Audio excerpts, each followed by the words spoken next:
SIR মামলায় বুধবার supreme কোর্টে এই দৃশ্য দেখেছে পশ্চিমবঙ্গ সহ গোটা দেশ। দেশের ইতিহাসে প্রথমবার সর্বোচ্চ আদালতে দাঁড়িয়ে সওয়াল করেছেন কোন মুখ্যমন্ত্রী। আদালতে দাঁড়িয়ে নিজের করা মামলায় নিজেই সওয়াল করেছেন মমতা বন্দ্যোপাধ্যায়। এই পরিস্থিতিতে সোমবার দুপুর 2টোয় ফের এসআইআর মামলার শুনানি রয়েছে প্রধান বিচারপতি সূর্যকান্ত, বিচারপতি জয়মাল্য বাগচি এবং বিচারপতি এনভি আঞ্জারিয়ার বেঞ্চে। শুনানির আগে রাজ্য রাজনীতিতে তুঙ্গে চাপানো তো মনে হয় যাচ্ছে না। কালকে যান, কিন্তু কানে তুলো লাগিয়ে যাবেন, গাড়ি থেকে নামার আর ওঠার সময় চোর চোর শব্দ নাই শোনেন। যে পশ্চিমবাংলায় যেভাবে তৃণমূল কংগ্রেস মমতা বন্দ্যোপাধ্যায়ের নেতৃত্বে এটাকে নিয়ে ঝাঁপিয়ে পড়েছে, মামলা করছে, মমতা বন্দ্যোপাধ্যায় নিজে মামলা করছে, এই জন্য আজকে এত পরিবর্তনগুলো হচ্ছে। নাহলে ইলেকশন কমিশন রোলার চালাতে ওরা ভেবেছিল যে এটাকে রোলার চালিয়ে উড়িয়ে দেবো, বিজেপির হাতে তুলে দেবো। অন্যদিকে মমতা বন্দ্যোপাধ্যায় সুপ্রিম কোর্টে সওয়াল করা নিয়ে সিপিএম এর অন্দরেই ধরা পড়েছে ভিন্ন সুর। ভালোই তো, তিনি গেছেন, মূল সমস্যাগুলো 6-7টা পয়েন্টে তিনি তুলে ধরেছেন।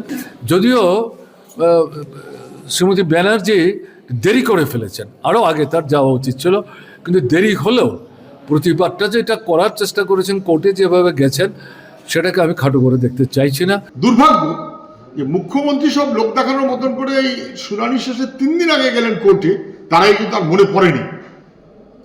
এটা কার স্বার্থ রক্ষা করবে, তৃণমূলের না বিজেপির? বুধবারের শুনানিতে সুপ্রিম কোর্টে মমতা বন্দ্যোপাধ্যায় অভিযোগ করেন শুধু ৮৩০০ মাইক্রো অবজারভার এবং বিজেপি শাসিত রাজ্য থেকে রোল অবজারভার নিয়োগ করেছে, যাতে নির্বাচন কমিশনের অফিসে বসে এআই দিয়ে মাইক্রো অবজারভাররা সব নাম ডিলিট করতে পারে। পাল্টা নির্বাচন কমিশনের আইনজীবী রাকেশ দ্বিবেদী বলেন, দোষটা রাজ্য সরকারেরই। তারা আমাদের এই ইয়ারোর জন্য ক্লাস 2 অফিসার দেয়নি, সেই কারণেই মাইক্রো অবজারভারদের আইন মেনে নিয়োগ করা হয়েছে। উত্তরে সোমবারের মধ্যে নির্বাচন কমিশনের জন্য যে গ্রুপ বি অফিসারদের ছাড়া যাবে তার তালিকা জমা দিতে বলেন প্রধান বিচারপতি। এই প্রেক্ষাপটে সংবাদ সংস্থা পিটিআই সূত্রে খবর, এসআইআর এর কাজের জন্য ৮৫০৫ জন গ্রুপ বি অফিসারকে তারা ছাড়তে প্রস্তুত বলে নির্বাচন কমিশনকে জানানো হয়েছে রাজ্য সরকারের তরফে। এসআইআর কে বিফল করার জন্য যা যা করা দরকার মমতা বন্দ্যোপাধ্যায় সেই চেষ্টা করেছিলেন, ভেবেছিলেন এইভাবে করে এসআইআর কে উনি বন্ধ করে দেবেন, সেটা তো পারেননি। এখন বুঝতে পেরেছেন সুপ্রিম কোর্টের রায়, এটা না মানলে তো বিপদ আছে, সুপ্রিম কোর্ট কান ধরে মলে দেবে, সেই ভয়ে করেছেন। রাজ্য সরকারকে যখন যে সাহায্য চেয়েছিল, আইন মতো যা যা রাজ্য সরকারের করা উচিত সেগুলো সবই করা হয়েছিল। সুপ্রিম কোর্টকে সম্মান করে সরকার দেশের সংবিধানকে সম্মান করে। সুপ্রিম কোর্ট যে নির্দেশ দিয়েছিল সেই নির্দেশ রাজ্য সরকার পূরণ করেছে। এখন প্রশ্ন হচ্ছে, সুপ্রিম কোর্টে দাঁড়িয়ে সোমবারও কি সওয়াল করবেন মমতা বন্দ্যোপাধ্যায়?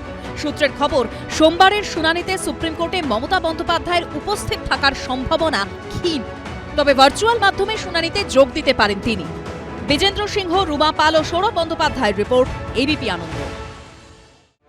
মাস কয়েকের মধ্যেই রাজ্যে বিধানসভা নির্বাচন, তার আগে কি তাঁত শিল্পীদের কাছে টানতে চাইছে বিজেপি? কারণ সপ্তাহ 3 আগেই সিঙ্গুরের সভায় প্রধানমন্ত্রীর মুখে শোনা গিয়েছিল ধনেখালির শাড়ির প্রসঙ্গ, আর রবিবার নদিয়ার শান্তিপুরে তাঁতিদের নিয়ে সম্মেলন করল রাজ্য বিজেপির হ্যান্ডলুম ও উইভার সেল। সেখানে দাঁড়িয়েই তৃণমূলকে তীব্র আক্রমণ শানালেন কেন্দ্রীয় বস্ত্রমন্ত্রী গিরিরাজ সিং। बिहार यूपी के लोग रोजगार खोजने आते थे, आज बंगाल के लोग केरल और तमिलनाडु जा रहे हैं। ये टीएमसी की सरकार केवल कट मनी की सरकार है, और हमने तय किया है आने वाले दिन में बंगाल में हमारी सरकार बनेगी और वीवर की आमदनी मिनिमम 1,500 रुपया प्रतिदिन की व्यवस्था करूंगा। हम 60 वर्ष से ऊपर के हैंडलूम वीवर को पेंशन भी देने का काम करेंगे। 100 দিনের কাজে বকেয়ার প্রসঙ্গ টেনে পাল্টা কটাক্ষ ছুড়ে দিয়েছে তৃণমূল। আজকে একটা নতুন গিমিক নিয়ে এলেন, যে মানুষটা দপ্তর গ্রাম বাংলার 100 দিনের কাজের টাকা, সাধারণ দরিদ্র মানুষের টাকা আটকে রেখেছে, সেই মানুষটা আজকে বস্ত্র দপ্তরের মন্ত্রী হয়ে তিনি বলছেন তাঁতিরা রোজ 1,500 টাকা রোজগার করবে। এটি অলীক কল্পনা ছাড়া আর কিছুই নাই। 18ই জানুয়ারি সিঙ্গুরে দাঁড়িয়ে প্রধানমন্ত্রীর মুখে শোনা গিয়েছিল ধনেখালি শাড়ির প্রসঙ্গ। धनिया खाली साड़ी है, यहाँ का झूठ है। पीढ़ियों से लोग इस काम से जुड़े हैं। बीजेपी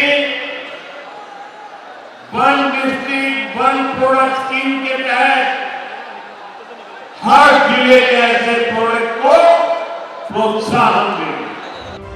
আর এবার শান্তিপুরে গিয়ে তাঁতিদের পাশে দাঁড়ানোর বার্তা দিলেন কেন্দ্রীয় মন্ত্রী।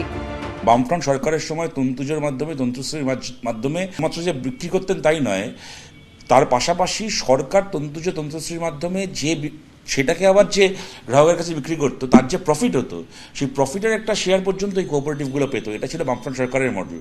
আর এই বিজেপির আমলে, তৃণমূলের আমলে কি হয়েছে, গুজরাট থেকে সস্তা দামে, যেটাকে র্যাপিয়ার বলা হয়, এসে পশ্চিমবাংলার বাজারকে দখল করে নিয়ে ছেয়ে গেছে। রবিবার বিজেপির তাঁত সম্মেলনে হাজির ছিলেন রাজ্য বিজেপির সভাপতি সমীক ভট্টাচার্য, রানাঘাটের সাংসদ জগন্নাথ সরকার ও বিজেপির বিধায়করা। সুজিত মণ্ডল ও ঐশী মুখোপাধ্যায়, এবিপি আনন্দ। এবিপি আনন্দ, এগিয়ে থাকে, এগিয়ে রাখে।